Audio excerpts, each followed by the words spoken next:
Welcome to the Blooming League of Original Podcasts.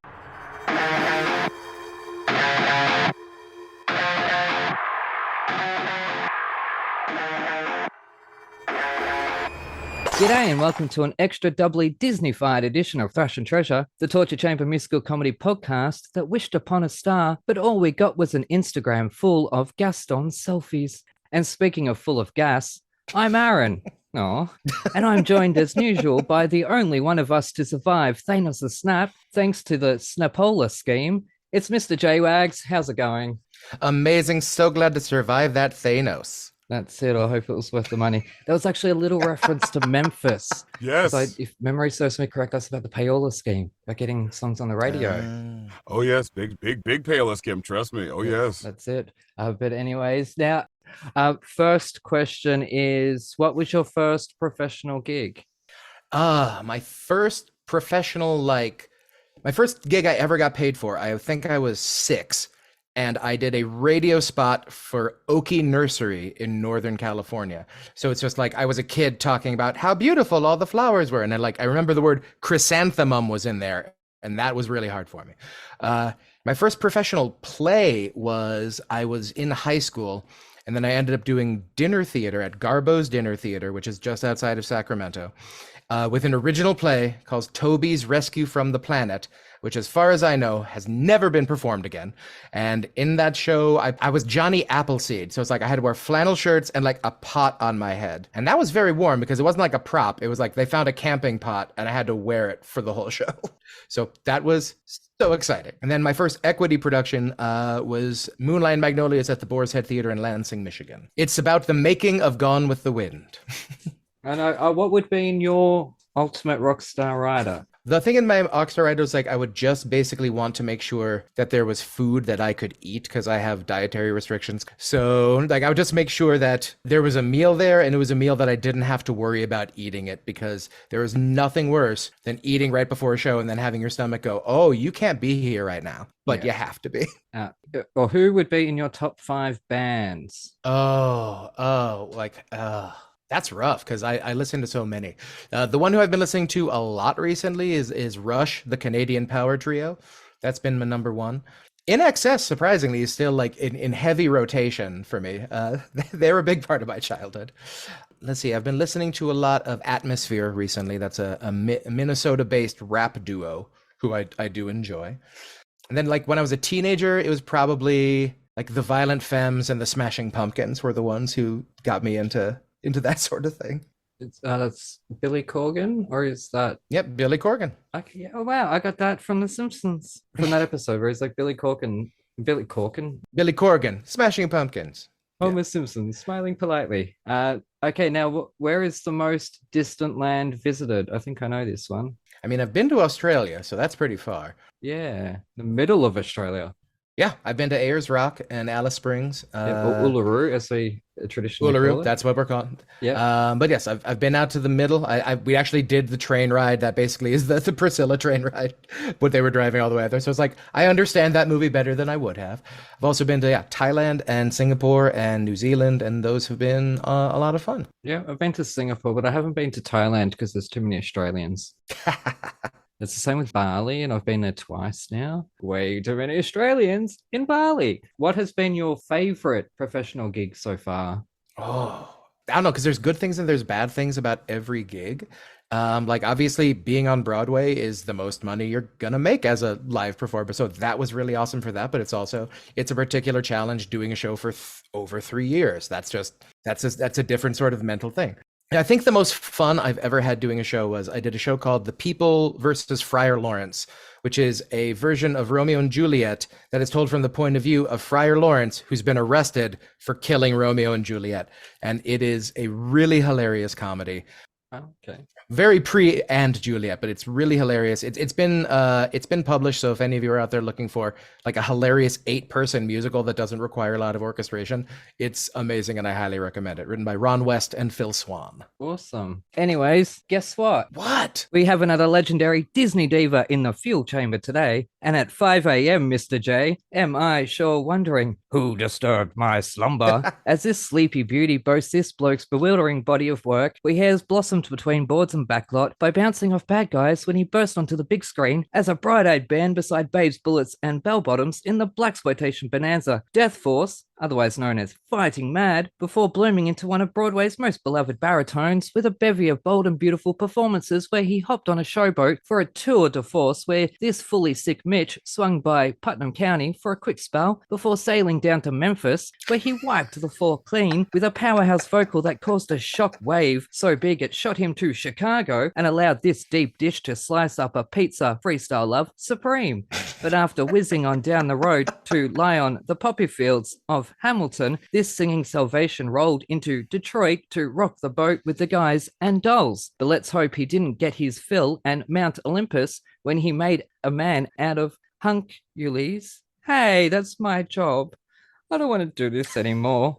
I'm not sure I can go the distance, but with a shout out to David Zippel, we serve up a mache of jealousy sprinkled with a shred of chookers as we envelop the Paper Mill Playhouse and post it a huge Aussie g'day for this half man, all GOAT, before we tink a bell and raise a toast to his dreamy dozen Disney credits that have seen him waltz into Alice's Wonderland Bakery to steal secret recipes from the disenchanted baker to sell to Elena of Avalor, Vampirina, and the Firebuds. But getting tangled in Rapunzel's hairy adventure with those rebellious super kitties left this genius with no choice but to give himself up. So taking a cue from the law, we order this guest as we welcome him to our torture chamber, accused of crimes on Elementary, SVU, Gotham, The Good Wife, and more, which is luckily the crime of causing people to die laughing in Girls 5 Ever, Unbreakable Kimmy Schmidt, At Home with Amy Sedaris, plus he is in perfect harmony as the theme vocalist for our cartoon president. And if you think all that qualifies him to run, I haven't even mentioned numerous voice acting stints in Has Been Hotel, Hell of a Boss, Alma's Way, Blues Clues and Jew, Bubble Guppies, and Tom and Jerry, which sent him back to Oz. So it's this Aussie's deepest pride and greatest pleasure causing me to cave in wonder at the wonderful world of Disney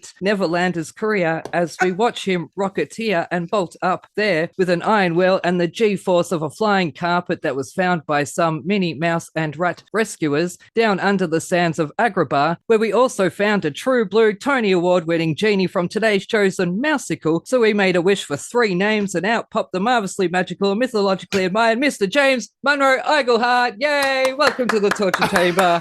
I can cross another dream guest off my list and die.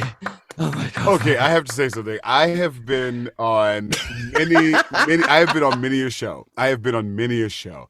And I have been asked to do intros for some of my favorite WWE wrestlers. Yep. And let me tell you, I can honestly say, without a shadow of a doubt, after 18 years of being in this business, that was the best intro I have ever heard in my life. As a matter of fact, I need you to email that to me so I can show my friend.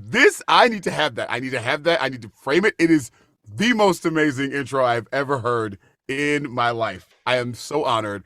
That was literally the dopest thing I've heard ever about myself. That was fire. Absolute fire. Wow.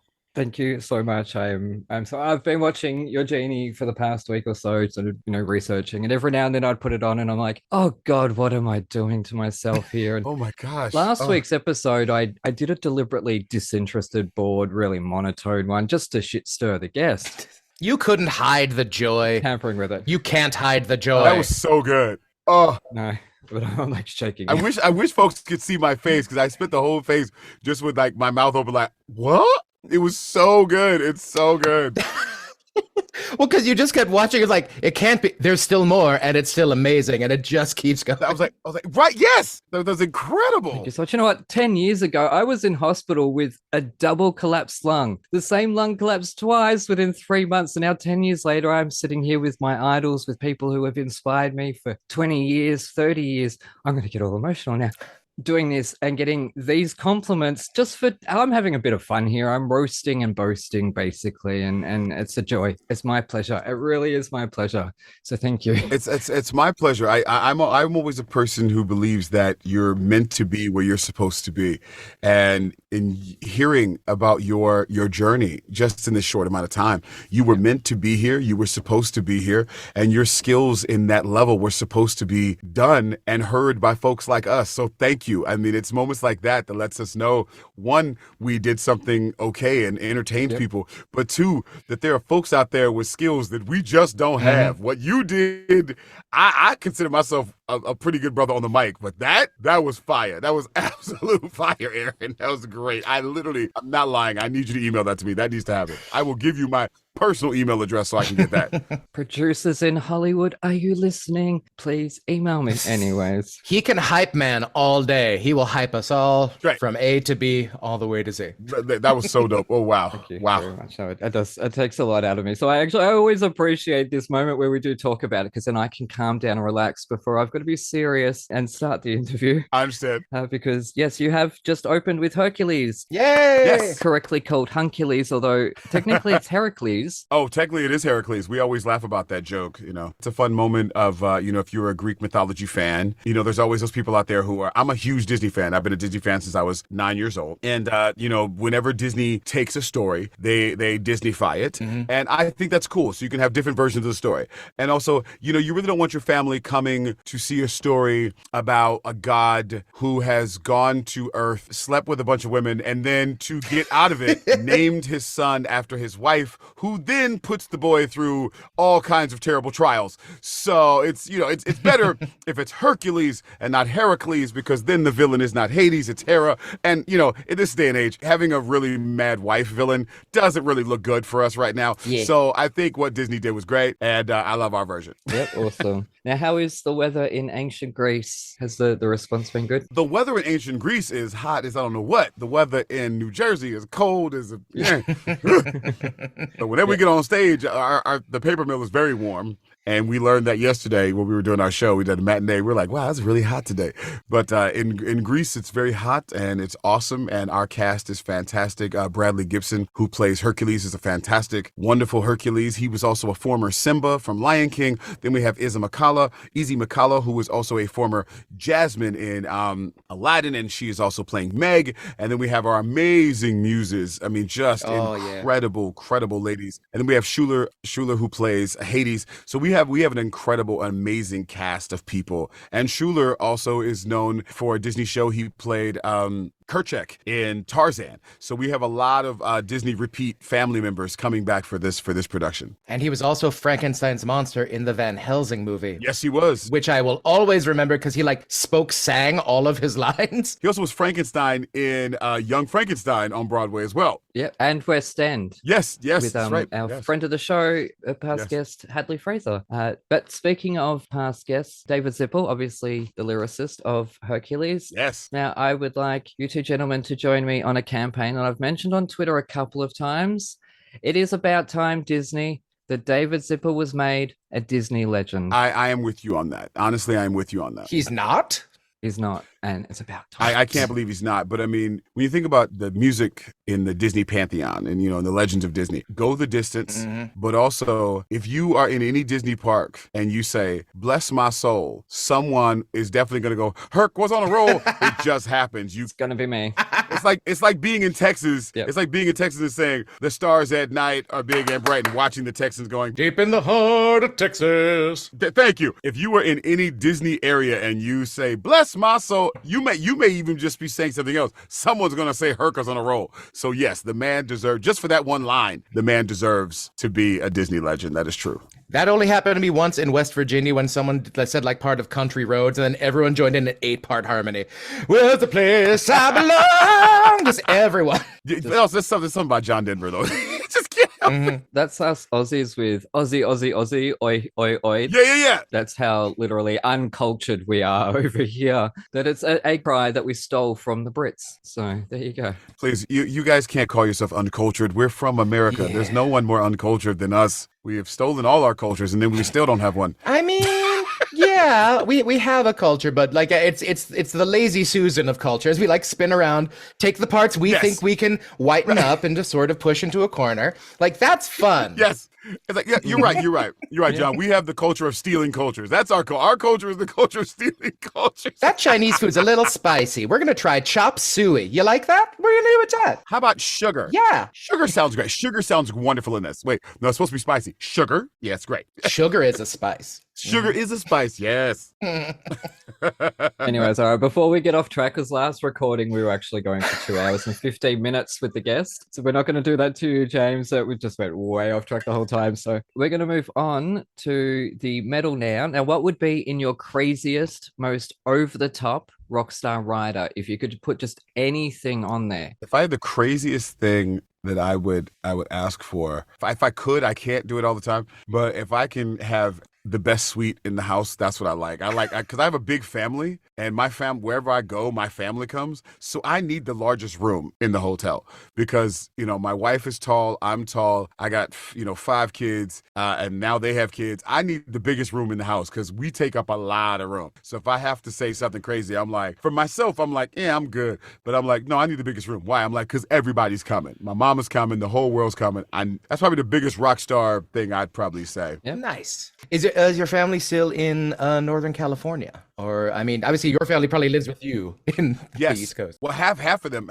My mom and my brother and my father, my brother and father are in the Bay Area. I'm a Sacramento kid, so I'm gonna be asking all the NorCal questions. So. Hey, very cool. I love it. Yes. Jack in the Box, we understand. Yes. Jack in the Box and Round Table Pizza, we understand. Yes, Round Table Pizza. Oh. I can relate. I can finally relate. I've had Jack in the Box in Hawaii, in Honolulu. Yes.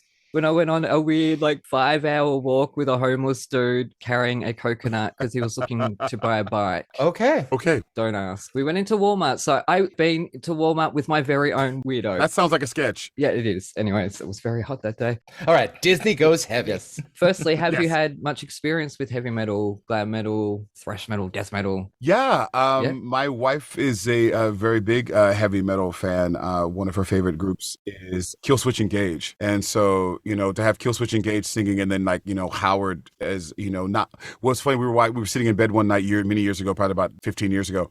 And we heard this song, Rose of Sharon, and we heard the voice. We were like, wow. And then when we saw it was a brother, we saw it was a black dude singing. We were like, who the hell is this? And we lost our minds, So, and we like everything from old metal, from like Iron Maiden all the way up to, Killswitch Engage. So there's something about, the Run to the Hills that just kills me. That high tenor, just like, I wish I could do it, but I can't. So yeah, I'm very familiar with metal. And when we're driving in the street, our playlist is very eclectic of different music. It goes everywhere from, literally Disney to Killswitch Engage. And people are like, what the hell is that car?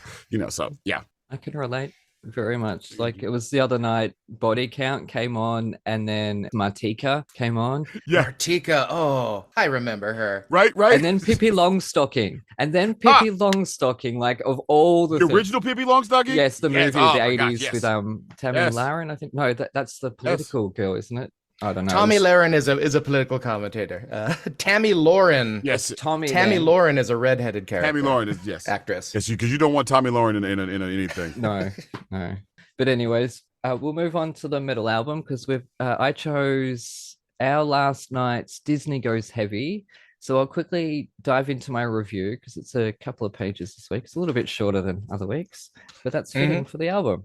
Whilst exploring the wonderful world of Spotify, I took a chance on an unknown band because I've got no strings attached, given I've never heard them or of them. Plus, I am still relatively new to metal, despite being Clockwork Oranged for the past 2 years. Anyway, I clicked begin on their recent album of Disney tunes, Gone Metal, hoping really only one thing. Please don't ruin these classics. And as the overture led us under the sea, 33 seconds of, dipping our toes, I suddenly felt myself wanting more. If only to hear the carp play the harp and the lings play the strings. And oh, that blowfish, grah, grah, grah, grah, grah. Not enough fish meat on the bones, and I would know. Luckily, track 3 told me to let it go, which is easy to do when this song is a minute longer and just as well translated. And as the album progressed, each song finished too quickly. And I would know, especially since Disney songs are already too short. You get into the bop and then it's over. Rewind be damned in this case. Some of these interpretations are thrilling and showcase not only the band's talents and their joy, but it also highlights why these songs are so darn beloved. The final two tracks definitely stood out as being fully realized songs that existed beyond this taste tester of an album, but that's not to say the way too short songs were bad, quite the contrary, and do give credence to it's not the size of the ship, it's the size of the door that can fit two people that counts. And there are a lot of doors on this ship, with only one song I didn't really care for, only because I've never really been a fan of any animated Tarzan. So do I score this based on bias? Absolutely. And given my love of Disney, trust and believe, if it sucked at all, I would be the first to say 4 stars. And it loses a star because I need more. I need more of these songs. Some of these interpretations were brilliant. And even if they were, pretty much just the original song darkened up, they worked so well that when it was over, like I just put the album on repeat, listened to it over and over and over and over again for hours because it was such a joy, and it didn't feel repetitious because there were so many songs on the album there. So anyways, this album felt a little bit to me like, you ever go to like a comic show and the comic has like, this is my thing and I do this thing, and then like that's great for like a 10-minute set, but if you're watching that for an hour, it's like, do you have any other things that might be able to do it? This album to me felt like, hey, we got a joke, and they did the joke 23 consecutive times. And it was great. I'm down. To a point, but I feel like this was largely for like, hey, in a movie where we're going to do this thing, but we're going to do like it crazy style, we're going to do a Disney song, and since this montage only lasts a minute, that's the length of the song. We don't need to finish the rest. I agree with you that the songs I loved, I wanted to hear more of. Halloween Town was the one I thought was the most successful because we got to do like a full arrangement. There was a beginning, a middle, and an end, as opposed to some of the songs felt like, isn't that funny? Stop. And I agree that some of these songs don't need to be 5 minutes long, but someone's like Let It Go. Let It Go is like, it lends itself to metal because it's got that sort of minor key opening. Colors of the Wind, like I loved the orchestration of it, and it had dynamic. And yeah, You're Welcome popped into 6/8. I love metal in 6/8. It is so much fun. I just feel that I would have been happier with fewer, better songs that lasted a tiny bit longer and had a tiny bit more thought in the orchestration. Yeah, because they got the talent for it. Mm-hmm. I actually agree with both of you. I really enjoyed the album. I thought it was fun. I do definitely want to piggyback on what John said about, I feel like they have the great talent. I love where they went with the whole motif, but I felt it would have been better if they would have taken maybe 7 songs and done full arrangements of them, because I wanted to hear where they went with it. And what I also found interesting, but it seems to me, and it's not just because I know the guy, but it seems like the songs that Lin-Manuel wrote, because they are so lyrically dense, fit better with metal than some of the others. So it's like listening to Beauty and the Beast or Can You Feel the Love Tonight. I got that it was like, the style of metal, but when you got to We Don't Talk About Bruno and Surface Pressure, especially since Surface Pressure was 3 minutes long, I was like, there it is, because Lin packed so much into his lyrics that they could really, really get into it. But also songs like Into the Unknown, where like if you're a metal fan and you want those guys who not only, or those people, I shouldn't say guys, you want those people who actually growl but also can hold long notes, Into the Unknown. I was like, yes, there you go. That worked for me. So I found it interesting that of all the things, Frozen and Encanto worked well as metal tunes, then some, which it just basically says that Alan Menken doesn't lend himself to metal, whereas the Lopez and Miranda lends itself to metal a little bit better. So for me, I thought the album was fun. I thought it was great. I wish that they had compressed it maybe to 7, maybe to 5 to 7 songs and like just gone for it, and instead of just like 30 seconds. Because once you get into it, like once you're like, oh, are you guys gonna change or give me a bridge? That, like you said, John, they like cut out. But I will say the skill set, and I will say the cojones to decide to do Disney songs as metal. Because like most people were like, oh, it's a joke, it's fun. It also kind of reminded me of when Disney decided to go pop in the 90s, and they had like LL Cool J do The Big Bad Wolf, or they had I forgot the Latin group do I've Got No Strings. I thought this was kind of like in that same realm of like, let's take a different genre and go someplace with it, and these guys did it. But I think it's a great album. I think it was fun. I think they have a lot of talent, but I would have rather had a shorter album with longer songs and them go deeper into it and like really do it, because it would have been fun. I could see them playing at Epcot, Epcot has that Yes. big stage. I could see them totally like ripping a night at Epcot, going crazy, and people would have lost their minds watching it. So, but I thoroughly enjoyed our last night. Disney Goes Heavy. I thought it was really fun. Yeah. I don't know if I totally agree on the Alan Menken, because I would have liked to have heard where they take the songs to then make that decision. I don't think the taste test was enough to. I think Alan Menken. I don't think he like speed metal is not Alan Menken, but like that '80s like Yes. hair metal power ballad. Yes. That's what he can do. Yes. That you're right. You can take Beauty and the Beast, you could take Under the Sea, you could take those songs, you could take Be Our Guest, and you could really like a whole new world. You can go into the 80s ballad hair band, early MTV bands. You could do that. But if as far as like the speed metal and like, really, or grunge, or really getting into it, I feel like Alan doesn't, because Alan's too melodic. You kind of need those really, really tight pants, very long hair, very shampooed brothers. Very shampooed. Very good conditioner hair brothers out there singing for Alan's tunes. Everybody's, you need the cut hair, the bald head, the spikes, and everything for the other stuff. So, but I enjoyed Sebastian Bach. Oh, yeah. Oh gosh, yes. Sebastian. My friend saw Sebastian Bach in Jesus Christ Superstar, and after he did Gethsemane, he flashed devil horns to the audience. Oh, wonderful. And that's the kind of thing where you realize that those moments make me laugh, because you go, you forgot you're on stage acting. Yep. It's kind of like when Toni Braxton was in Beauty and the Beast, and she put the hand up at the beast and said, think again, like talk to the hand, and you were like, you did not tell the beast to talk to the hand, did you? She did. She did. You forgot where you were for a hot second.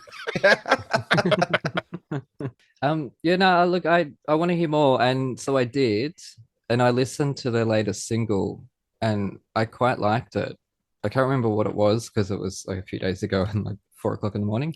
Was it more Disney, or just were they doing their own thing? No, it was an original song, and I see. I the first to admit it. If it didn't work with me, if it didn't sit right with me, I would say so, and I quite enjoyed it, and would like to explore what they have in terms of their original stuff. That's actually a brilliant move. I didn't think about that, because like the fact that they did that lets you know that now that you said that, I didn't realize. I thought this was just a Disney thing, but now that I see that they're like a band, that was actually a brilliant move. Yeah, that was actually a brilliant move at this point in their career too. Because I will definitely send people looking for them. Yep, that's brilliant. That's kind of awesome, actually. I did actually send them an invite, knowing that I was giving them 4 stars. I'm like, I think they're going to be pretty happy with my review, and you're like, no, well, not this. Right. But look, you guys are professionals at what you do, and that's why we do this show, to dissect the music and what works and what doesn't work. And well, I think that they needed to be longer in order to be able to judge what would have worked stronger and what didn't. Because I think Under the Sea would have been fantastic. I Just Can't Wait to Be King would have been fantastic. Yeah, it's just so hard to do metal in a major key. That is true. Well, I'd say that I don't know about. I haven't sung since I was going through puberty. Well, that's why the Let It Go intro, it's like, it's got that minor spooky key stuff going on. Yeah. I wanted like more Be Prepared kind of stuff. I wanted all the villain songs, just like a villain song metal album. Yes. I felt very offended. I was like, you have Friend Like Me and it's not here. Yes. I'm like, I was waiting for, like, we used to joke about doing a metal or a hip hop version of Friend Like Me. It was like, there's so many ways to take a metal version of Friend Like Me. I'm like, come on, boys. I'm challenging you, Arlas. Well, I mean, Will Smith did a bit. Will Smith was hip hop-ish. Yeah, but okay. We don't need to bring that up if you don't want to.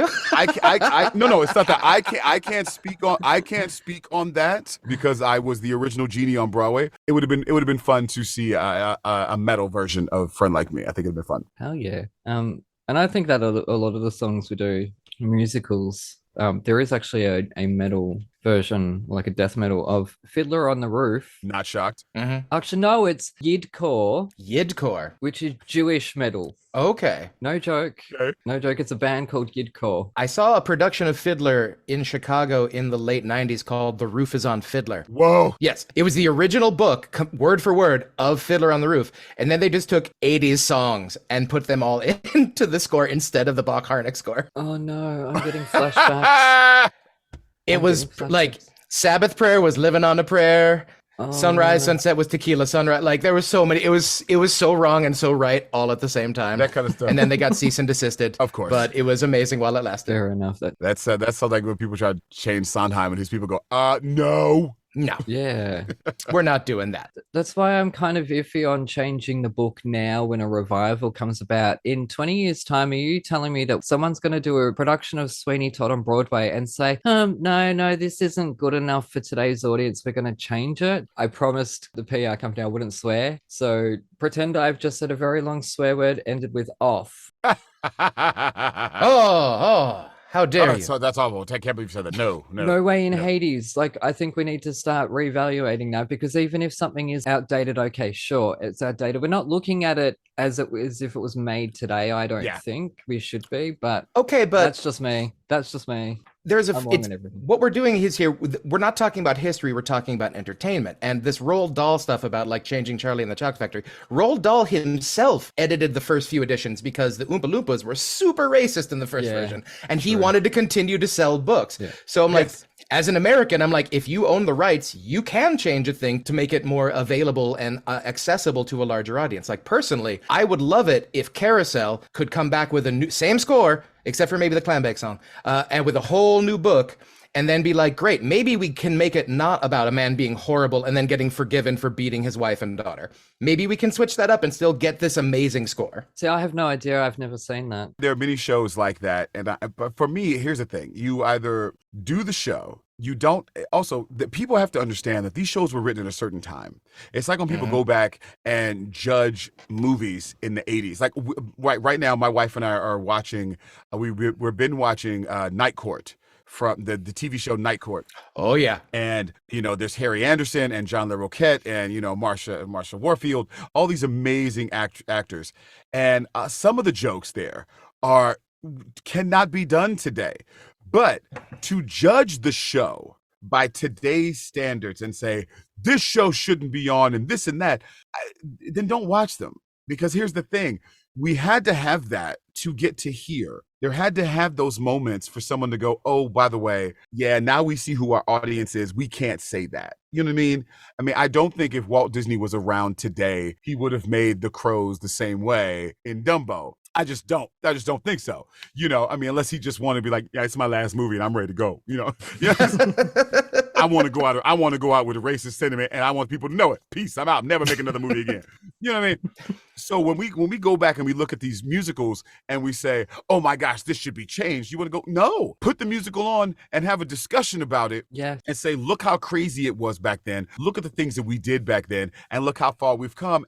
Or look and go, wow, look how far we haven't come. We need to really work on this. Because if you go out and put these shows out with this new thing, because it doesn't fit, because it was written at that time in a certain way by certain people with a certain mentality. And when you have people go and fix it, then people don't understand why the show doesn't work now. It just sucks now they messed it up. Well, yeah, you messed it up because you tried to put your sentimentality into this show that had never even meant to have that. So that's just how I feel. As I've said many times, art is already a comment on the time it was being made, using different devices. So a film today, being made today about the 1980s, is a film about today using the 80s as its device. So look at that film through the lens of 2023, but then look at the 80s movies as a comment on the 80s, no matter where they are set, because obviously Back to the Future set all over the joint, isn't it? Well, my favorite new one is there's a new show coming on, and I hope I have no friends in it, and I hope you guys have the biggest success. You have to put those things out there before you say something crazy. Yep. There's a new show coming out, and it's Greece, right? They're going back to Greece. They're going back to do the T-Birds and the Pink Ladies, and I was like, there was a black dude in the T-Birds. Is this based in 2023? Because if it's based in the 50s, that boy would not be in that gang. There is no way that those boys from the T-Birds would have a black dude in their gang. Matter of fact, they would have beat that boy up and called him all kinds of names. When I saw the Pink Ladies walk out and there was an Asian girl in there, I was like, time out. Time out. I'm like, what is this? First of all, we could talk about this. We can't go this because that's a whole different thing. Grease is flawed anyway. Hi, I'm a good girl who gets good grades, but no. Let's turn me into a smoking slut, and that's how we're gonna end the movie. I'm like, no. You say that like it's a bad thing for one thing, but don't forget Danny does the opposite. Everyone forgets Danny does the opposite. Yes, but Danny does the opposite, and then what happens? Danny goes and decides, oh my gosh, I need to date this girl and get myself together. But the minute she walks out in a tight pair of leather jeans, all of a sudden he goes, forget that. I'm going back to being a complete ass, and I'm going to put this leather jacket on. He could have stayed and said, no, don't change yourself for me. I'd like to change so we can be positive together. That was the ending I did of Grease. And when I did in college, that was it. The director gave us a new page to end the show, and we're like, okay, I guess this is the Grease we're doing. It's just funny. It's like when I saw this new show, I was like, guys, why are you trying to put this new rainbow colored glasses view on that time? That's not how it was. One thing we can all agree about the 50s is that it was a great time for all the collaboration between the races at all times. Yeah, completely. I mean, there was no more time for a rainbow coalition like the 1950s. Something happened in the 60s that messed it all up. But wow. So I just think that when you look at these shows or look at these movies or look at these Disney films, you got to look at them from where they are, which is funny because it transfers back to what we were talking about, looking at the heavy metal album. That someone can go back and take these songs and put something on it. For anybody to look at the album and go, oh my God, how can they do that? You're like, no, look, they're just singing the song. You can't comment on the songs. They're just singing what was written, and these guys put their heavy metal thing on. You can't get mad at it.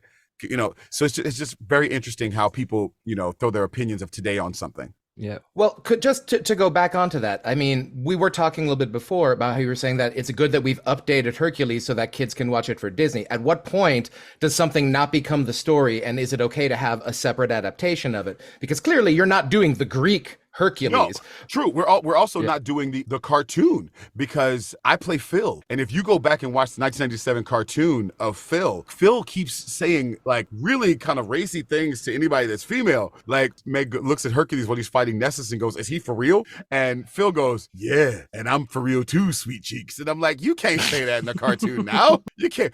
Parents will lose their mind. So we changed Phil so he's more about training the kid and not chasing the tail. You know what I mean?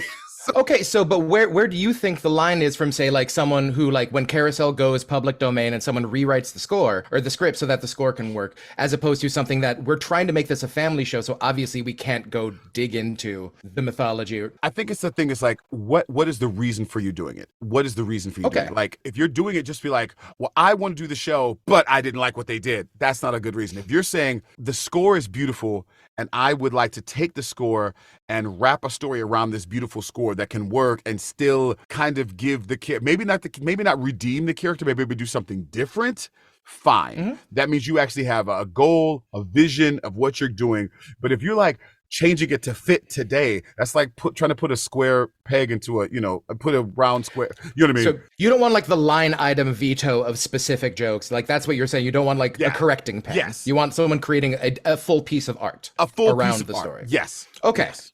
Yeah. I see where you're coming from now. That's that I'm cool. Well, we've solved that issue now. World peace.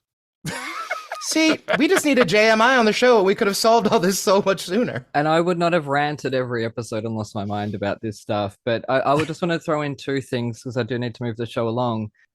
Nothing is definitive. No production of anything is definitive. No movie is definitive, as we've learned with all the reboots and reboots on reboots and amoebas on reboots on rats. But also something I hear, and I'll approach this as from a gay man, and I'll look at the prom. That didn't define my culture, kids. I don't watch the prom and go, this is what it is to be gay. Like James Corden, I've said it many times, he made me laugh on it. I thought he did a really great job on it. I don't care about everything else that you want to throw at me about his personal stuff. I'm talking about people telling me that film is supposed to define my culture. You don't know me. You don't know what I've been through. It doesn't define my culture. It's just one little tiny speck in a massive sea of, quite frankly, we have an overabundance of art at the moment. I agree with you. Unless you're writing literally an autobiography, obviously, like, art isn't going to speak every part part of your experience. But I mean, like I identify as mostly straight, and so it's one of those things where like when I saw the prom, but I still remember being an outcast in high school. I still remember being turned down for dances, and it's like that was a part of the show I deeply connected to. So I rarely see a musical that like this is me, but like the musical I connected to, I think the most is Hedwig and the Angry Inch, and I have lived none of that man's life. Yeah. What's funny is when I see things like The Color Purple or The Wiz or all of the other black shows, I'm like, those are wonderful moments in our history. Those are wonderful moments in snippets of the African American experience, but they do not encompass the African American experience. So you can't say this one movie is the definitive moment to define black people or to define gay people. You're like, well, if that's the case, that's pretty shallow. If this one, if you say if you saying prom defines gay culture, the LGBTQ plus culture, you're like, damn, really? Yeah, we've done a lot more than that. I know. It just drives me nuts. But I'm now considered a boomer, so they're not going to listen to me, are they? Ugh. Well, the great part is there's always someone who wants to put a stamp on something. And whenever you put a stamp on something, you've completely missed the point. And also, you don't realize that the next generation may not feel that that's the stamp. We're going through that now. We in the 80s thought that this was our Star Wars is the Star Wars. That's it. Now, personally, I think it is, but new people think it's not. And then the new Star Wars weren't, and everybody got mad that they pulled the stamp off. But then the Mandalorian came out, they're like, the Mandalorian's a stamp. You never know. There's a young director out there. There's a young director. We don't know who or he or she is or who they are. And they could redefine Star Wars in 20 years. And nobody's like, okay, now that's the stamp. Just stop putting the stamp and just make good products. Just make good products, and whoever likes it, likes it. Whoever identifies with it, identifies with it. Stop trying to say this is the definitive, because there never will be the definitive. As long as people keep loving it, someone's going to want to add something to it. Well, and if you consider something definitive, then you get, I think, one of the problems we had with the new trilogy was that, like, we're going to do those films, but with new people. It's like, no, tell me a new story. Like, I'm okay with that, but tell me a new... Tell me news. And I think that's the interesting thing about musicals, because films can have sequels. And we've learned from Love Never Dies that maybe musicals shouldn't. What are you talking about, sir? That musical made perfect sense. So musicals sit in a certain place, and they sit in the time that you have to realize. I think musicals take about 3 years to write and then 3 years to put up. So by the time they get there, this is 6 years of an opinion of time put together. So they are not the definitive of whatever time they are playing in. They are coming from that 6 years of being put together. So you have to look at those musicals for that moment.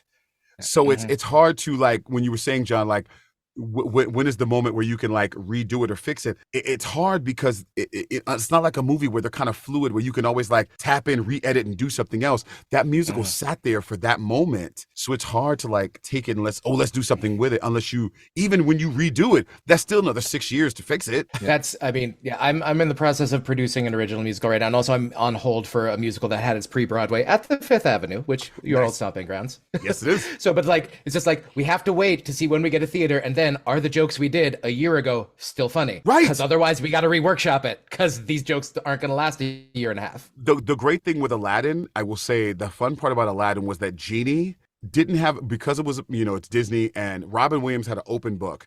And then because it was a movie, they could edit out all the stuff he said that wasn't family friendly. With the show, when I did it, Genie was still open to do things. But the great thing that saved Genie was that I had 3 moments in the show where I could improv. So the jokes could change.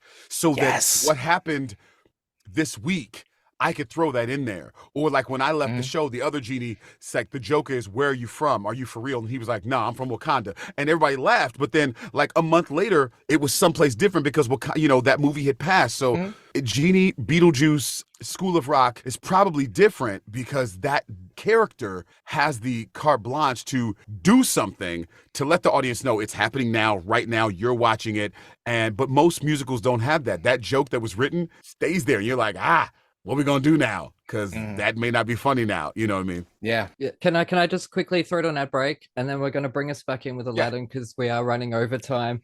Throw Sorry, it down. guys. Throw it to that ad. So, anyways, it looks like midnight has struck on our last night, so we better hurry to an ad break before Mr. J-Wags turns into a pumpkin and I turn back into a mouse again. Oh.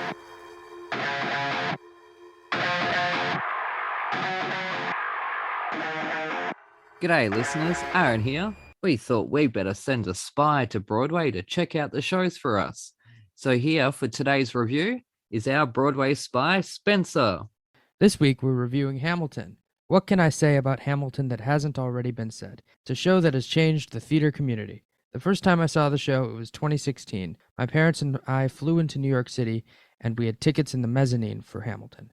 I was transported to the world of Alexander Hamilton by the incredible material by Lin-Manuel Miranda and the incredible designs of David Corns, Paul Tazwell, and Howell Binkley, with direction by Tommy Kail, choreography by Andy Blankenbuehler, and orchestrations and arrangements by Alex Lacamoire.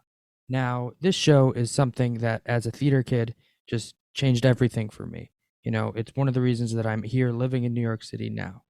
And revisiting this show post-pandemic, this new cast was reinvigorated by their time in the rehearsal studio with the original members of the creative team. You tend to run into that danger with long-running shows that they can grow tired and lose energy. And post-pandemic, this show didn't have that.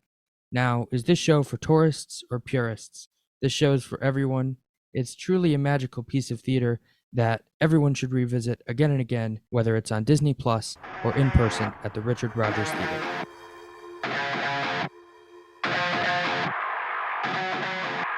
Anyways, you're listening to Thrash and Treasure. I'm Aaron, that's the Dohio host, Mr. J-Wags, and we're joined by the genuine, bona fide, electrified six-card genie, James Monroe Iglehart. And now I have a question. I did this with Julia Murney, because as we learn on this show, I have the strangest DVD collection. When was the last time you watched this movie?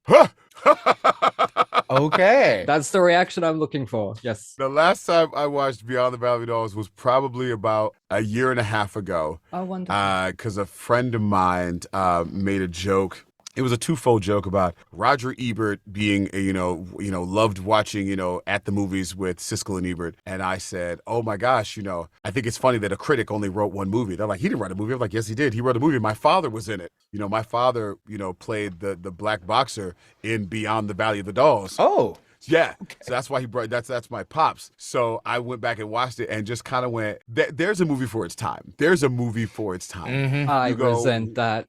It's a timeless movie and I love it. Well, what's funny is it's such a cult classic that it's played like at midnight showings like all around the world, and you have to go into it with an open mind. Complete open mind. I mean, the way they handle black people, the way they handle gay people, the way they handle women, the way they handle older white men, the way they handle all that.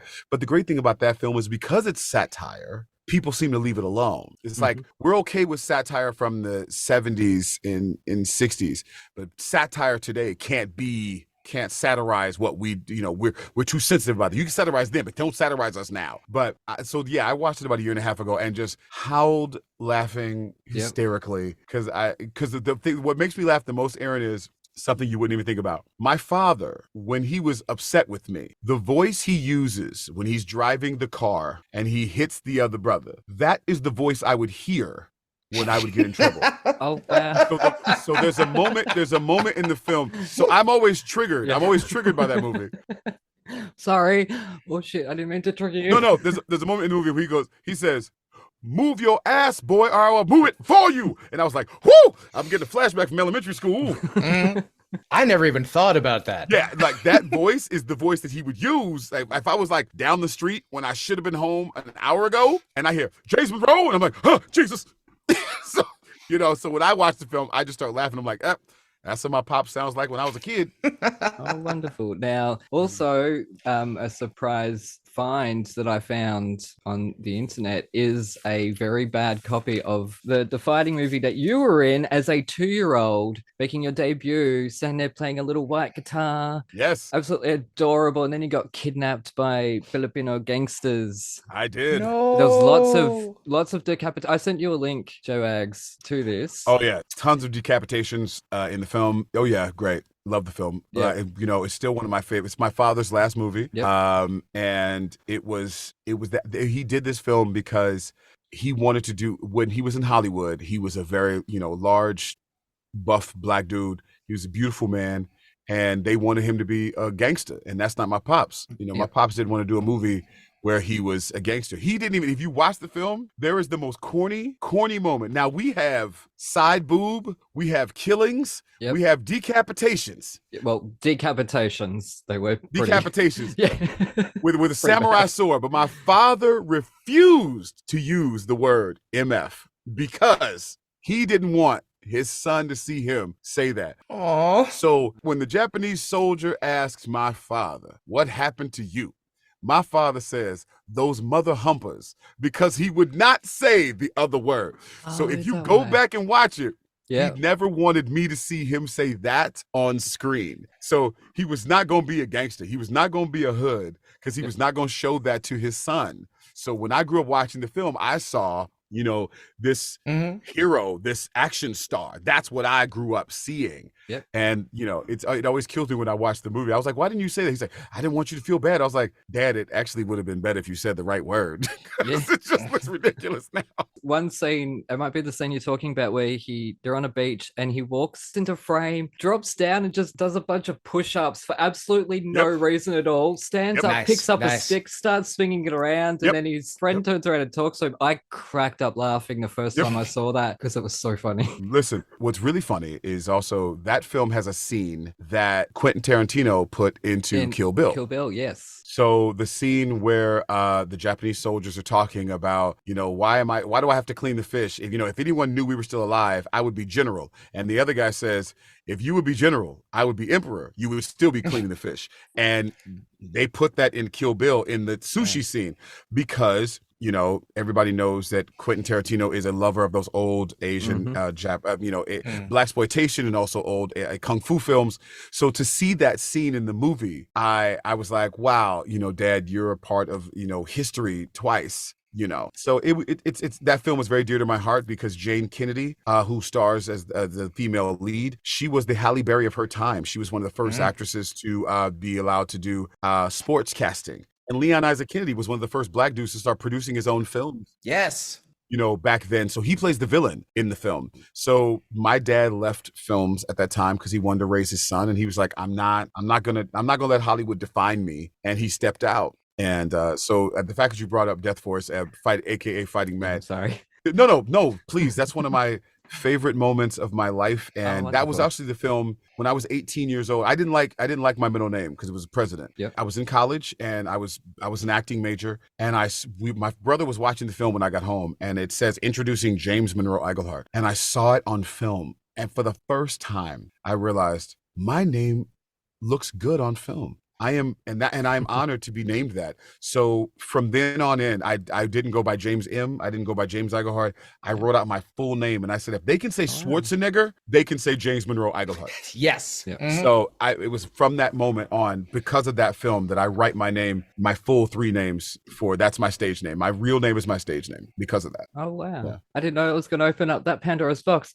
One thing, though, on one of the DVD covers or one of the posters, it's got your father listed as James Iglehart Oh yeah. with an N in it. Oh yeah. Notice that. I was like, whoops, it daisies. It happens. They messed up my father's name on several movies. It was either Jim Iglehart or Jim. It's so funny. Well, I'll tell you, back to those introductions, though, I've said to many a guest, by the time I get to the end of it and I say the name, I no offense to anybody, I do not care what anyone's name is. I don't want to drop dead. That's all. So the fact that I get any name out, I can fix that up. You can I ADR. can fix it up in ADR. Mhm. I can ADR that. So it's no offense to anybody. I just Nah. don't care. I just want to get through it and not die. Anyways, we're going to Right. move on because we're going to move on to Hercules or Huncules, as we call him now.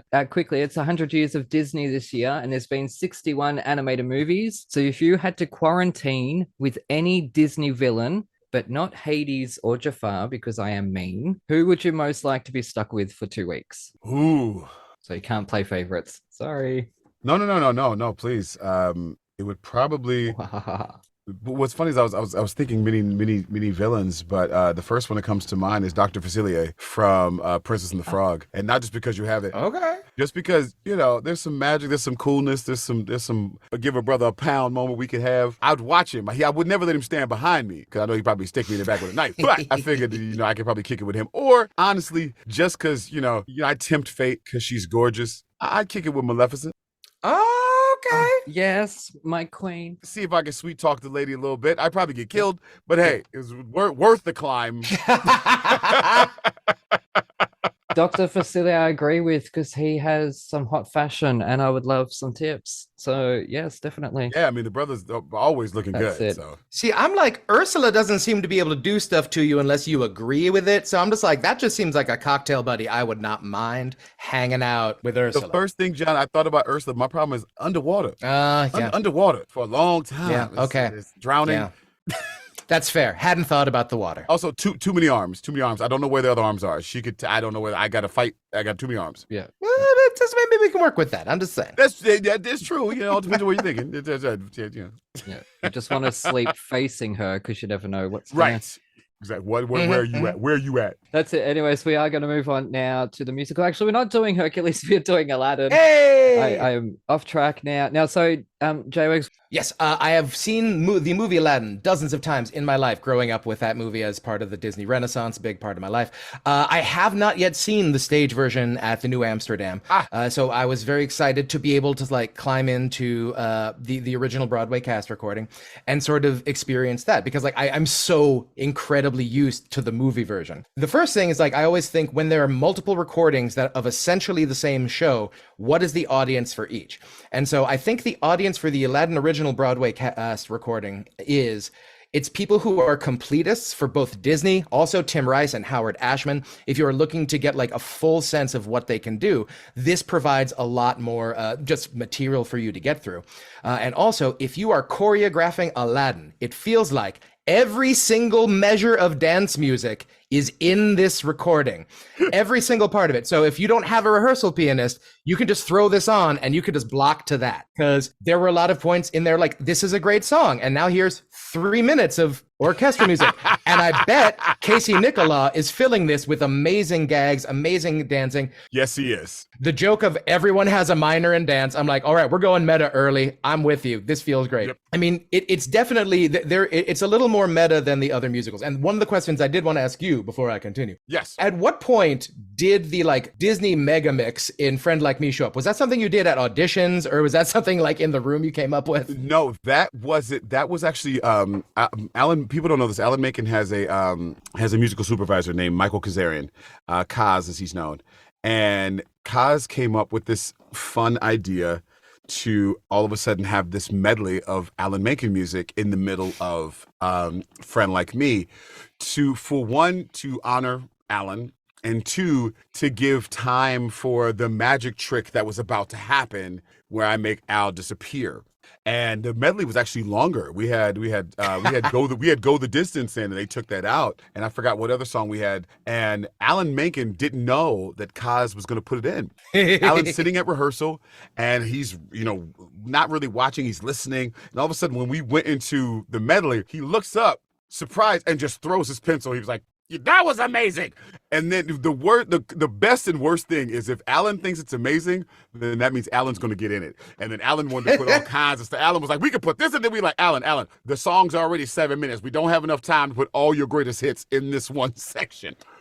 I was very excited for some of the songs that in the movie are just tiny, like Arabian Nights. I love the fact that you got to turn that into a full number that explores the entire world, so that we can just literally, no pun intended, jump into one jump ahead and that whole sequence. Yeah. And it doesn't need to carry as much introductory weight because we can just focus in on what Aladdin's doing. Yes. I like the extra ballads for the most part. I think Proud of Your Boy is a lovely song, and I think this Palace Walls is great. But I'm also like, if we have that song and we have these Palace Walls, do we need another song for the two of them to sing about how unhappy they are together? This is going to be hard for me to critique because I was a part of it. But I know why they did it, because there's a moment where in every musical, as you know, once they start talking enough, they have to sing. And so when they meet, this is that song that leads them into, they can't just tell what's going on in their heads. They have to sing about it. And so they both wish they were a million miles away, and that became a song. And also that song has a special place in my heart because I was there first time Adam and Courtney heard that they were getting a new song written by Alan Menken. Oh. And we could have drowned in the amount of tears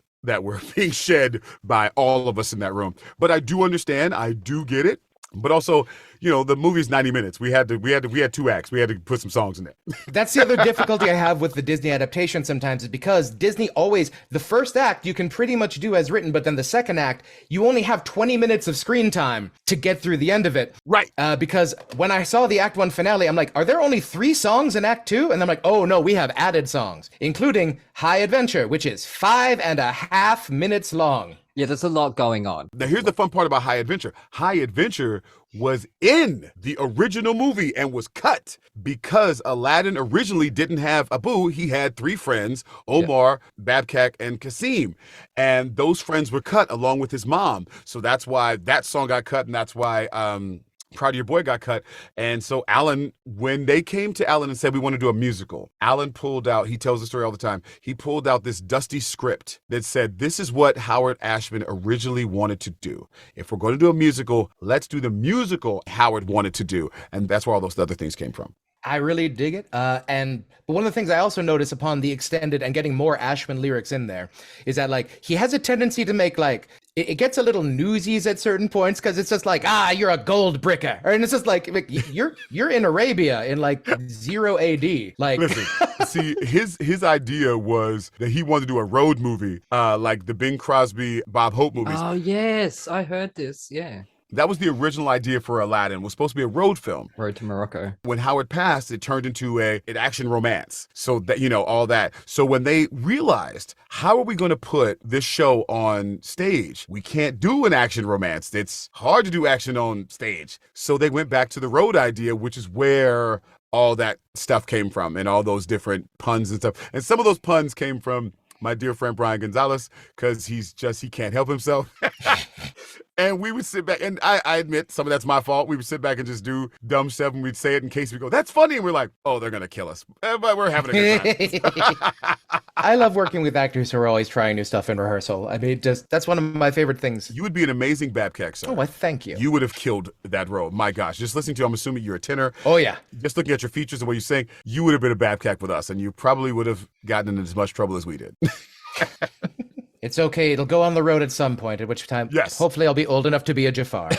You could do that too. You'd be great in that too. Oh, that's the role. I always want to be the villain. Oh, it's such a good role. Those are the fun ones. Such a good role. Well, and I loved going back to this. I really loved the new Jafar song in there, the Diamond in the Rough song, adding to the Prince Ali Jafar reprise, which is the only part in the original movie. I'm but he needs to sing more. He's so cool and evil. Yes. But yeah, it just feels like the second act. It feels like the songs stop the action as opposed to in getting the action moving, which in the first act, I feel like the songs are furthering the action and constantly showing new things. But I feel like, especially High Adventure and Somebody's Got Your Back, it's we're in the run out of the show, but let's stop and talk about adventure for a while. Let's stop this prison break and talk about how we feel about this prison break before we leave.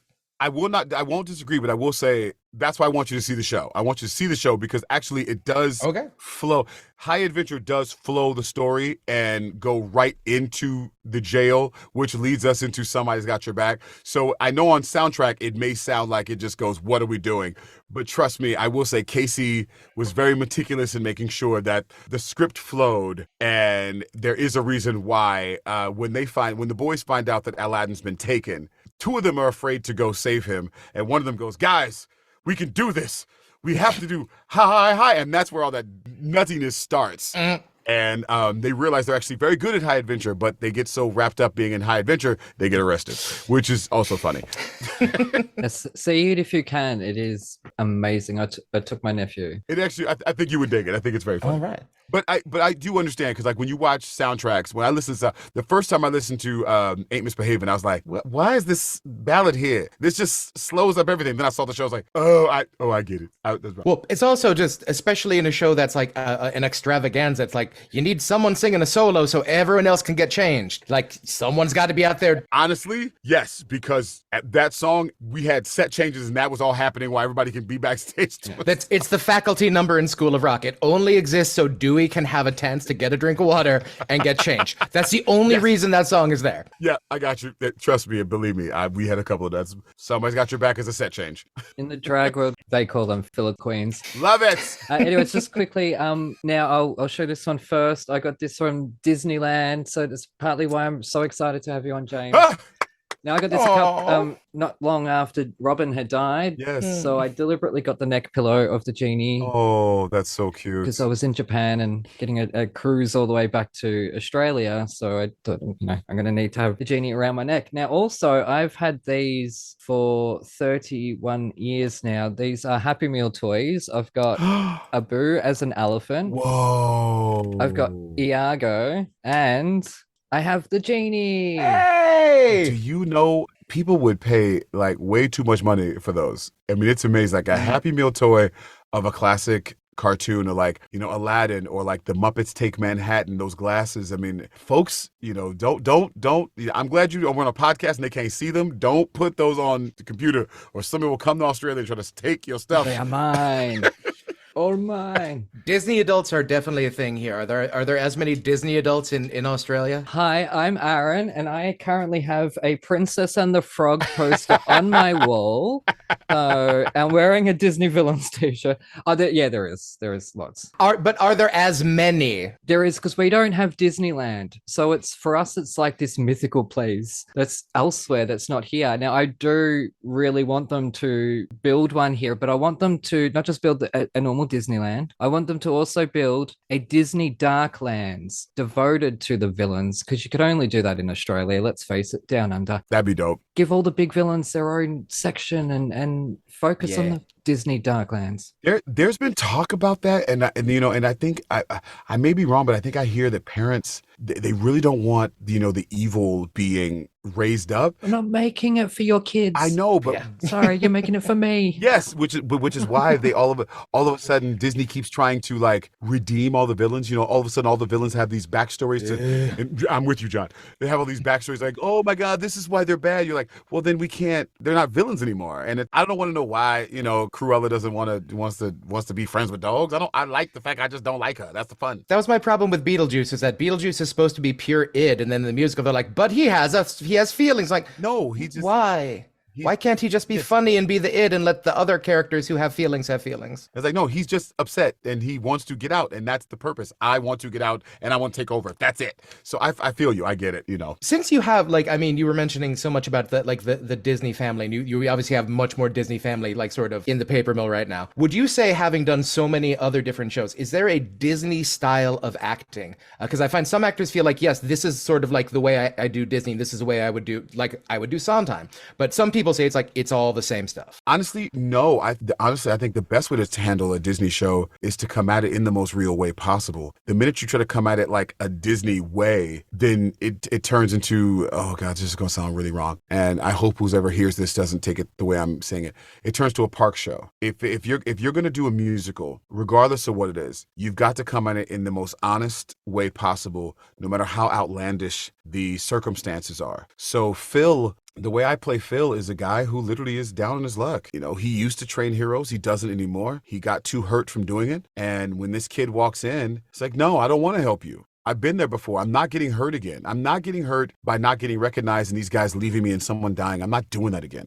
So you have to come at it from a real place. And then when you see the kid, you realize he has so much heart that even you can't stop who you truly are. I am a trainer. This is what I was born to do. So I've got to do this. So I'm going to give it one last chance, one last hope, and help this kid and pray to the gods that something great happens. And if not, it's my own fault for making this decision. There shouldn't be a Disney style of acting. There should just be acting and let the situation, because if you play it that way, then the audience will go, oh my God, you were just like the Phil from the movie. No, you're not. You're just actually playing the actual stakes of the story, and that makes people remember what it was like to watch what they saw before. Well, it's like the difference between like being in a biopic and being a Vegas impersonator. Yes, Yeah. yes, Yeah. yes. Is there a difference in the responsibility you feel as an actor taking on the character that's from such a beloved animated film, and you're, the first one to do Genie and the first one to do Phil now, as opposed to taking on a character from a musical that's been running, like Hamilton, Chicago, you stepped into? I feel a responsibility for both, but I do feel a definite responsibility to the Disney fans because I'm a Disney fan, and I know, and I come at Phil the same way I came at Genie. What would I want to see? Well, if I was coming as a big fan of Hercules, as a big fan of Aladdin, what would I want to see this character do? And I hope that my decisions are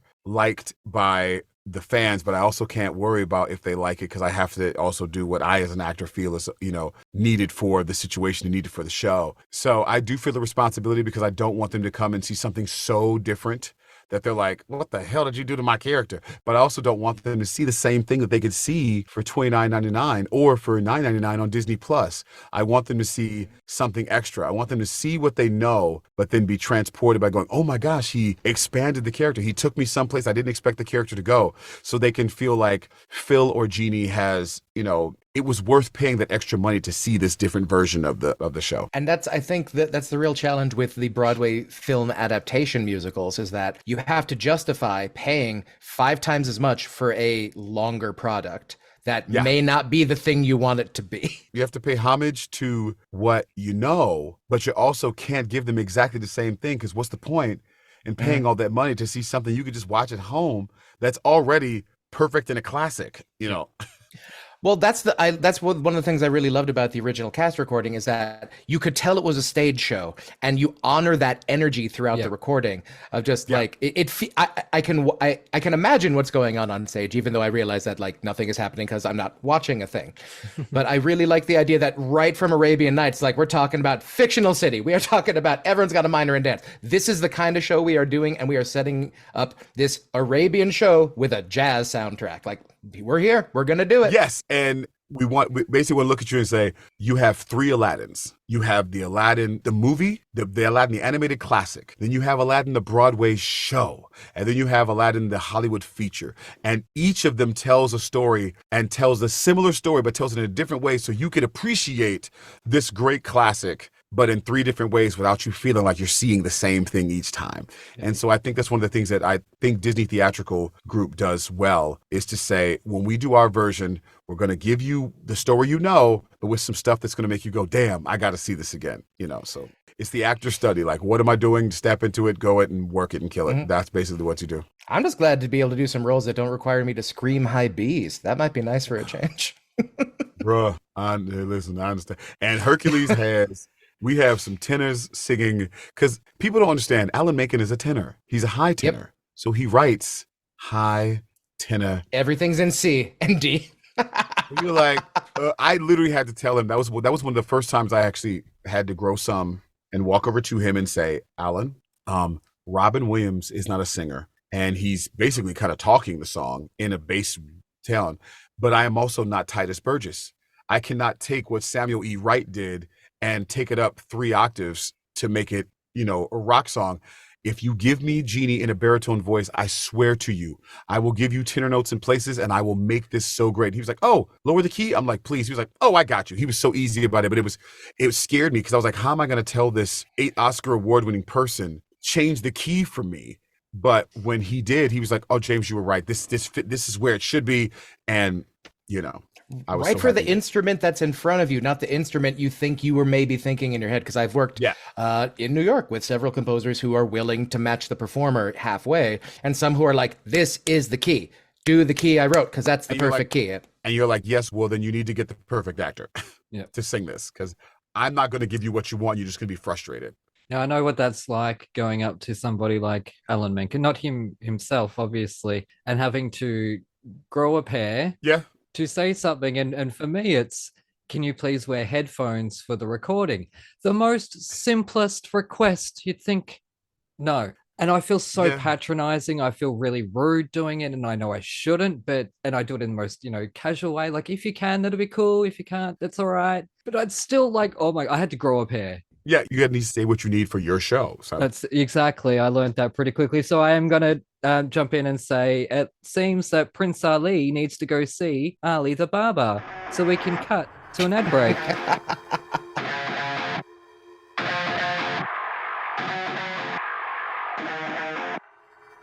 G'day, listeners. Aaron here.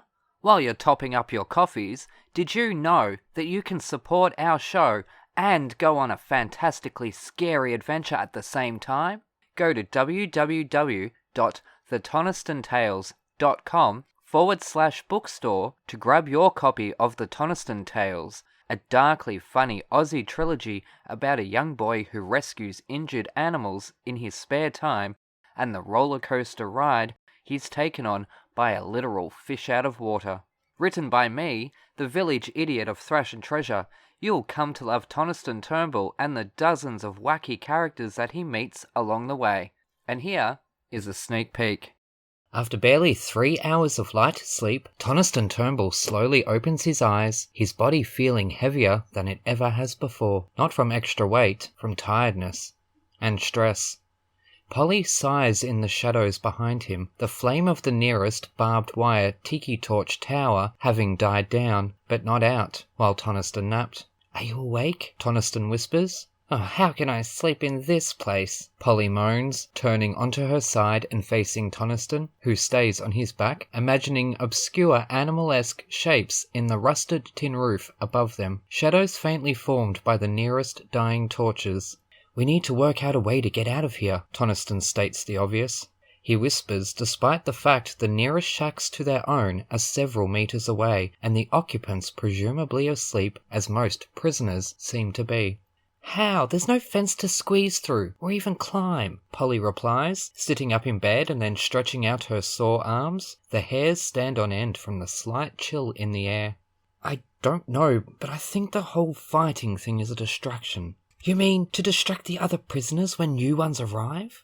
"No, I think that was just bad timing. Didn't you notice?" Toniston goes on to explain his theory. "That fight happened, everybody gathered around. I didn't see one person who wasn't watching, and then when I vomited, the only gate in this place closed shut." "What are you trying to say?" "I think something happened when everyone's back was turned." "Like what?" whispers Polly, her voice breaking up in fear. "I don't know. That's what we've got to find out." Toniston's brain starts working overtime, but it's strange that nobody seems to want to leave. They seem almost happy. Definitely content. So, when's the next one of those stupid beatdowns? Toniston can't help but think Polly looks tough, almost evil in the shadows as she asks. "I don't know," Toniston begins.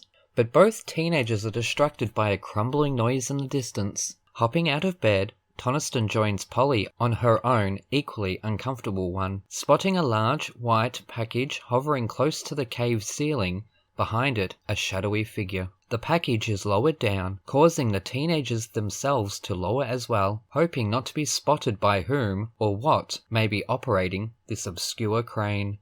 Over a long, slow descent, the package is dropped to the ground. Polly keeps her eyes on it, but Toniston looks up immediately, spotting a large black shadow scurry away to God only knows where.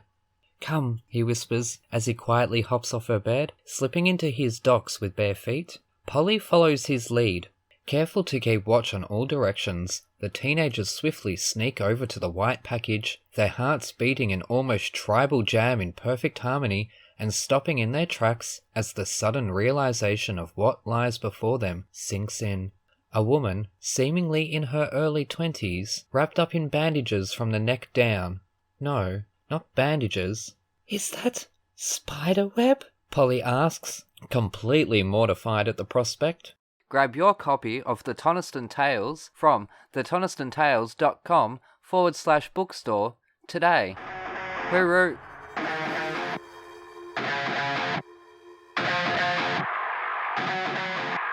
Perfect rhyme. Anyways, you're listening to Thrash and Treasure. I'm Aaron. That's Mr. J-Wags. Hey! And bless my soul, we're joined by our very first Blaxploitation icon. I'm very excited by that. James Monroe Iglehart. Now, we've just got a few questions about your hopes and dreams and wishes, obviously, for the future. Now, back onto Disney, is there a themed world that you would love them to build? Oh, In Japan, at Disney Sea, they actually have an agrabah, and it's wonderful. Yeah. I know. I really want to go. I've heard it's wonderful. I want to go. It's so good. Oh, it's so Isn't it? good. I want to go. I'm so, they've actually built the one. I always wanted to see Tron. Ooh. Oh, yeah. And so I am so excited by, Tron and the light cycles. I'm looking forward to that. And, honestly, I agree with you.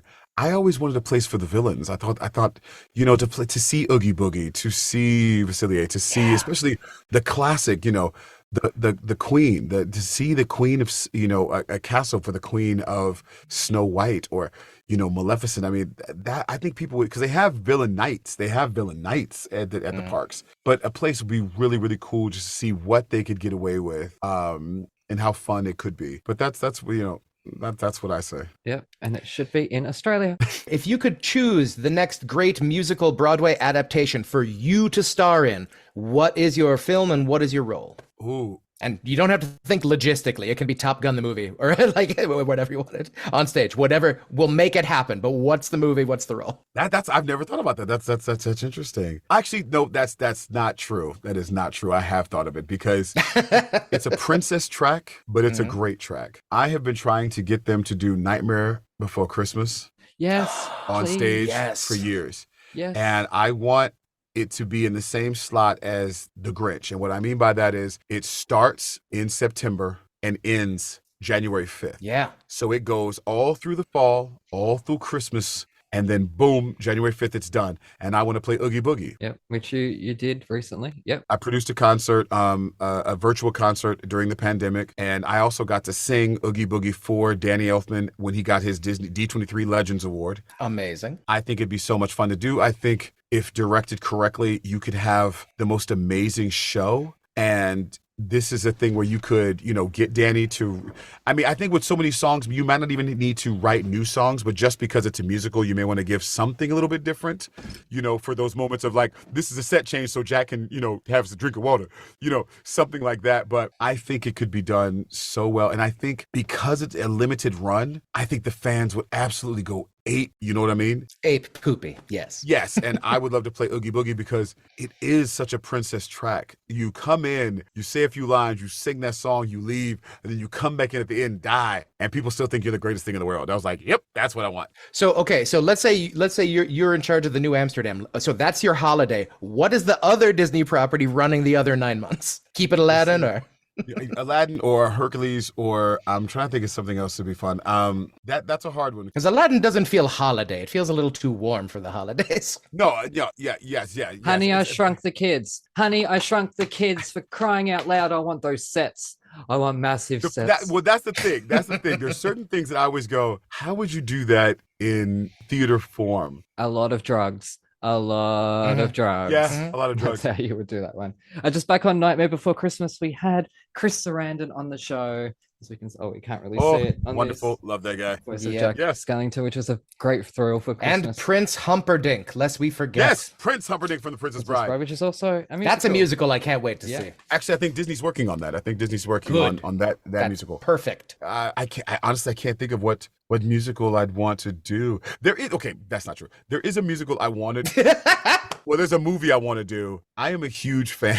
This is gonna get me in trouble. Ooh. I am a huge fan of the Country Bear Jamboree. Okay. Oh yeah, and they made that movie with Haley Joel Osment. Yes, and it's awful. Absolutely terrible. Chris Walken. And Yes. I feel Yes. that with the way CGI is now with Pixar and things, you could do a wonderful version of the Country Bear Jamboree story. And maybe it could be how they got together, or it could be in the same vein as that story of just them performing and just a story about a lovable family and what these bears go through music. You could, if you get the right people to write the music, you get the right country folks to write it, it could be incredible. And if you're crazy enough, you could put that on stage, and that's the family musical that could just run. because it could have everything. The Country Bear Jamboree has everything from country to rock, and then of course now it's 2023. You can have country, heavy metal, rap, this and that. The bears, and if you do it right, if you do it like when I think about SpongeBob the musical, if you do it right, Yes. if you do it right. That's a show that it's non-denominational. It's not here to offend anybody. It's just good, clean entertainment with a heartfelt story to do something. The other thing, now that you've asked me, because now that I'm thinking, I remember what I wanted to do. I want to put the Muppets on Broadway. Oh, yes. Yes.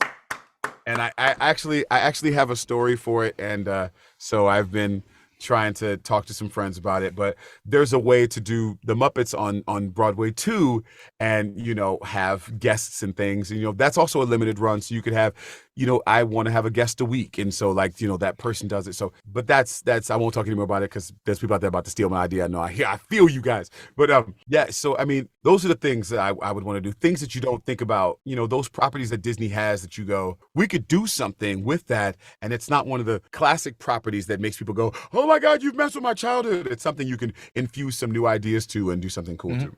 How boring was your childhood that someone can ruin it today with one film?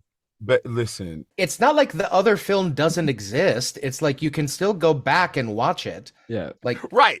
You've destroyed my childhood. You're like, have I? Really? then just watch the old movie then. If you don't like the new version, just watch the old one. Exactly. Also, if you're trepidatious, don't watch it at all. You don't have to go. Yeah. Now, just on the Country Bears, lastly, I imagine the Country Bears next to normal. And you talk about family drama there.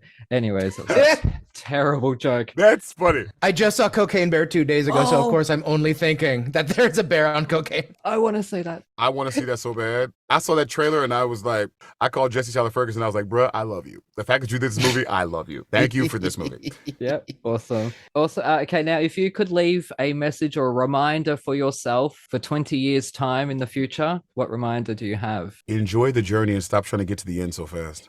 I know me, and I don't know what kind of actor you are, John, but I'm the type of guy who's like, oh my God, I want it all right now. And I'm like, yeah, but if you get to the end, you don't learn anything. And that's the big thing for me. That's a big self-aware moment for me. I have to stop it and go, okay, you have to go through it.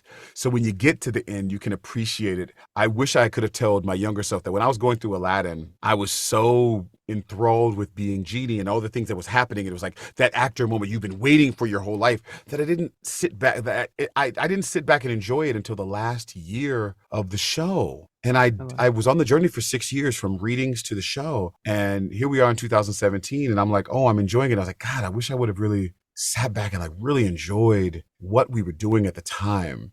So now I tell myself all the time, like, look, bro, relax, enjoy the journey that you're on. Because when you get to the end, you can look back and go, look at all the stuff we did and appreciate it, not just fly through it so fast. That's lovely. That's it. Now, just back on Hercules, I hear Phil is no longer half goat. No, he's not. And you've also got a show-stopping Act 2 number, I believe. I do. They took the goat out, one, because satyrs as a rule, are a little on the Nasty side. sexual nasty side, great nasty side. Yeah. And we're trying to make a family show. And also, I thought about I don't know if you guys saw the movie Percy and the Lightning Thief or whatever, Peter Lightning Thief, that movie. Percy Jackson. Yep. Percy Jackson Lightning Thief. And that brother was a satyr, and I was like, you ain't gonna have me with my shirt off and some goat legs. That ain't happening. Because all I kept thinking is Dave Chappelle doing a comedy with the goat legs. I was like, nah, not doing it. But I like that they turned him into, they wanted to make it more realistic of making him a trainer. Okay. Like a guy who trained, people. And I thought that was fun. But also it had to do with the fact that the satyr, the jokes and things that, they did in the film, they wanted to, they had to separate themselves from that because that was 1997 and we are in a different place now. Mm-hmm. So you're not Danny DeVito, so don't do the jokes that worked for Danny DeVito. That too. Sorry, I just want to throw this in. I was 12 years old when Hercules came out, and I saw it at the movies. And quite frankly, I'm not running around in a toga with my shirt off. Now, I will say our Bradley is, but he's also built to do that. Yeah, no one wants to see me. That is what he is. Yes, yeah. We're okay with that. He is ripped from head to toe. Yes. No notes on that. We're very happy with that. No, that boy, he's in my dressing room. I'm like, You know, I'm straight as they come, and I'm like, that's a pretty boy. That's a pretty man. I ain't gonna lie, that's a pretty man. Your Aladdins and Jasmines are incredibly attractive. Gorgeous. Yeah. Yes. Constantly. Are there no ugly people Constantly. in Agrabah? Well, I guess it's not called Uglabar, is it? So No, we actually we used to make jokes about that. We were like, you got to be pretty to be in this show. yeah, goodness sake. Even if you're round, you got to be pretty. You got to at least be pretty. Well, that was the hilarious thing with School of Rock is that every adult track in that show is a teacher or a parent, but they still cast these beautiful people and then had to go through all this makeup to make them look old. I'm like, we could have just hired some old busted looking teacher people. Nah. No? Okay. That's it. Anyways, if you could name a Broadway theater after any other artist, who would it be and why would it be me? Well, it would definitely be you because Yep. Oh, wonderful. I mean, you are an amazing fan of what we do, and it would be an honor to honor someone who wasn't in the business, but someone who appreciated the business so much that fans can look at it and go, see, even we get to be the names of theaters in New York. Now, technically, I'm kind of a playwright. There you go. Hey. See, okay, I can see that. I can see that. But in educational, they're in about 4,000 classrooms around the world being used by drama teachers because they're only a couple of dollars each. And I've got like Aladdin and Cinderella and, the Tortoise and the Hare, and they all take place on one island, and it's got the whole mythology, and they all connect up together. Like it's a literal fairy tale cinematic or theatrical universe that I started. So technically, I'm kind of a playwright and kind of an author, but that's self-published. But So an educational playwright works as well because Broadway's supposed to educate in certain ways. So yes, you deserve a theater. Yes, I do deserve a Broadway theater named after me, don't I, New York City? I know you're listening. Yes. Anyways. I'm just upset when they take, we have theaters that don't have people's names, but when we rename a theater that already had someone's name on it. Like we have the Imperial and the Majestic, but why did we have to get rid of Brooks Atkinson for Lena Horne? Is there another theater that could have been the Lena Horne? Like that maybe we don't erase Brooks Atkinson? Because I thought that was the point, we'd remember Brooks Atkinson. Maybe that's just me though. No, listen, I agree. I think Lena Horne deserves a theater. Yes. I think she deserves a theater. I think August Wilson deserves a theater. I think they all do. But it's like, well, if the name's already there, take it off. Don't take that name off. Take off the other part. Take off the names like Well, the Majestic. Yeah, like the Majestic. that's just an adjective. Like, okay. Right?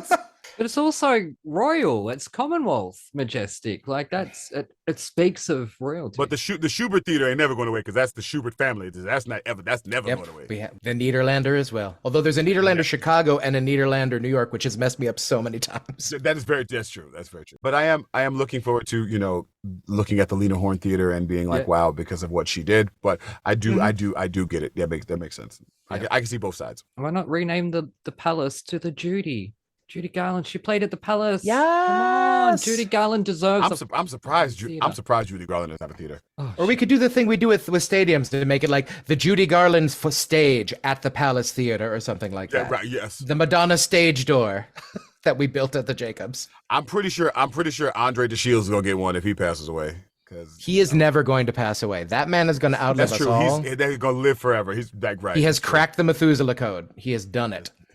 So Northern California, A's Giants, Warriors Kings. What you got? A's Warriors. All right. Okay. Not many Kings fans in the world. Don't get me wrong. Still mad at the Warriors for leaving Oakland. I am mad at that. Yeah. I did feel like I felt that was kind of dissed to the town. Mhm. I felt it was dissed to the people who've been fans. Yeah. I felt it was dissed to the folks who've been there with you when you could not win a championship, and then you win one in the Coliseum. Forget what you call it, the arena. It's the Coliseum. Yes. And the fact that you did that, and then once they won a championship, once they won all the championships, then you moved them to San Francisco. Really? Ooh. Really? And then not only that, you made the ticket prices so high that the folks that were there for you when nobody was there for you, when everybody was booing you, and I was a kid when they were advertised Michael Jordan, they would say, come see the Bulls, play the Warriors. Even though it was our town, when we were there for you, you take it to the place where we can't afford the tickets. Nah, I think it's wrong.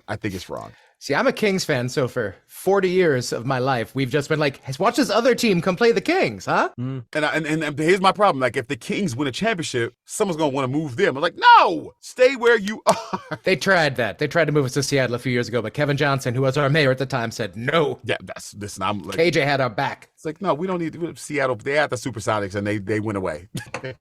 Although, try to buy a Sacramento Kings hat in Manhattan. You will find 5 Supersonic hats. You will find no Kings merch. And that they're a team that's still around.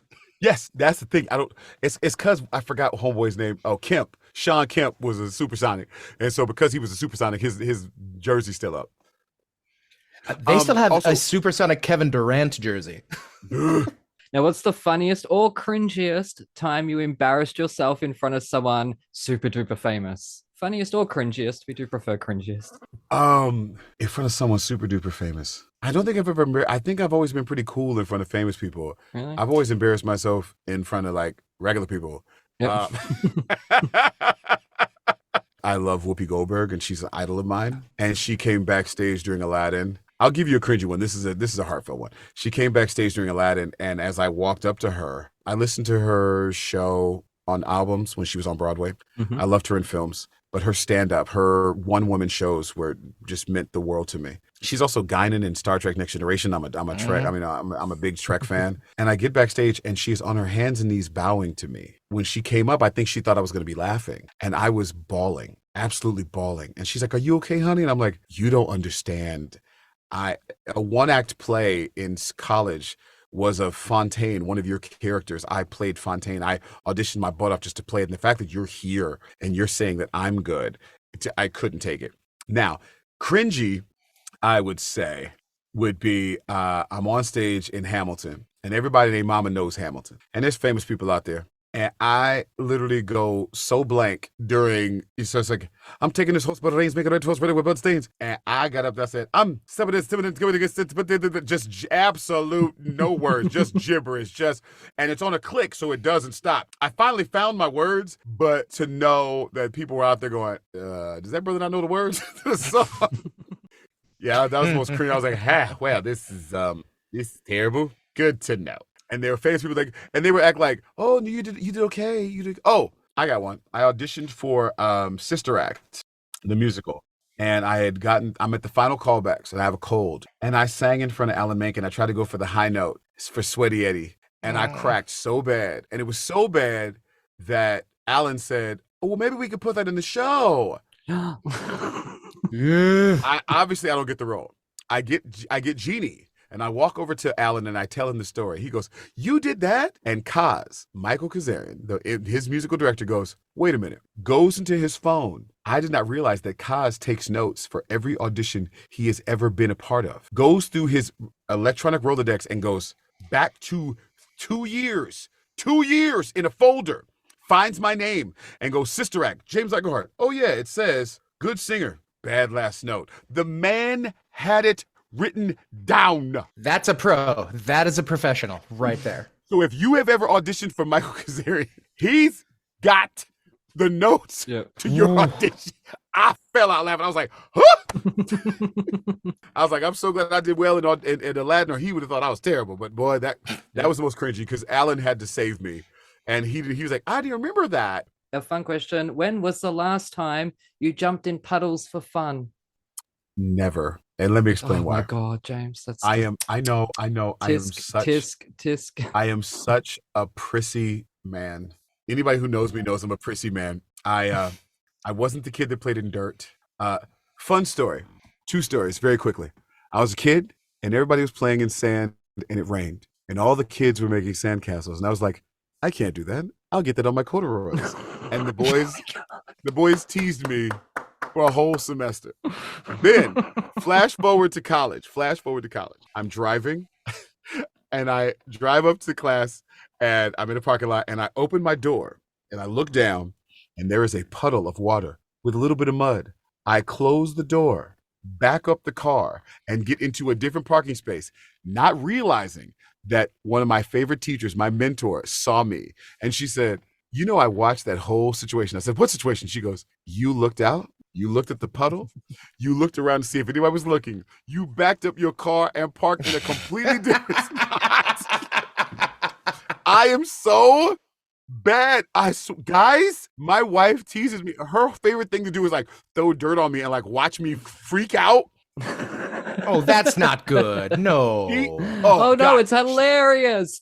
Look, I'm Australian. That's something we would do. Yeah. If it rains and she's like, I'm like, she goes, must you, what she got in the car, she goes, must you have an umbrella everywhere? I'm like, I have an umbrella in my bag. I have an umbrella in my car. I said, yes. She was like, James, good. It's just water. I'm like, no, it's going to get on me. I swear. Yeah. unless it's romantic and I'm kissing in the rain. Nope. There we go. Your Spider-Man moment. Get your Spider-Man on. There's got to be a moment where I know something, sexy's coming out. But if not, there is no, sorry, man, there's no puddle. There's no dirt. There's nothing. I am. And I'm so glad you asked me that question. It's so bad. I am so glad too, because this is going out to the world. Hey. It's so bad. Oh, that's so. It's such a real thing for me, and I'm so glad you asked me that question because I can't deny it. That's just I never have. Yeah. Right. Anyways, thank you so much. Why is my There we go. smoke alarm going off? Maybe you should check that. I would Yeah. check that. Thank you so much, James. I'll finish up with your socials and all that. We'll let you go. Let's hope my house is not burning down. Thank you. You're amazing. Anyways, apparently my house wasn't on fire. So a huge thank you to James for joining us today. It was an absolute joy. So you can find James on the socials at James M. Iglehart. That's Igle, not Ingle, as we established before with the poster from the movie. Anyways, Hercules is running at the Paper Mill Playhouse until March 19th. And so you can get tickets online. Check below for the details or in the description, wherever you are looking.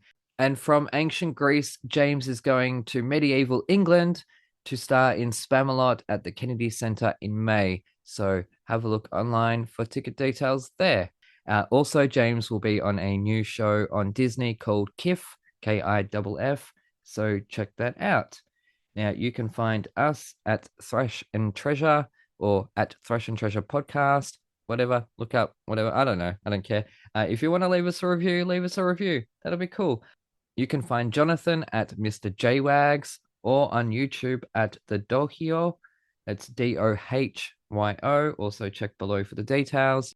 Oh, make sure to buy the Toniston tales, of course, because I wrote them and it'll help keep this show going because this all costs a lot of money to keep this show online. Anyways, also a huge thanks to David and Kelly for your respective help. What an amazing episode that ended up being. I am so flabbergasted. And also, Disney, it is about time you make David Zippel a Disney legend. We're going to keep on your back about it. Anyways, that's it from us. You take care. Thanks for listening. And we shall see you next time. You're the man, man. Thank you so much, brother. Cool. Talk to you guys soon. Have a great day. You too. Bye.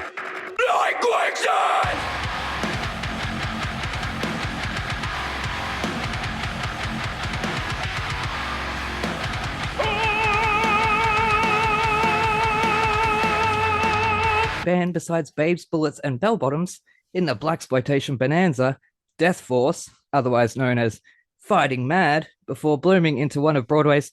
I'm sorry, I need to catch my breath. I'm sure you understand. You played the Genie. That